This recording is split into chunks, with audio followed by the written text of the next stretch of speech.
Day 22. Remember to pause as needed.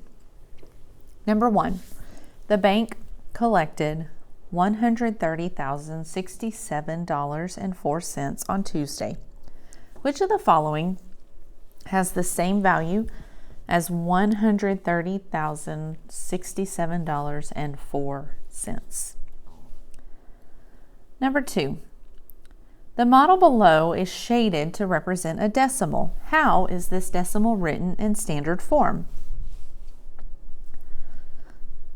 Number 3,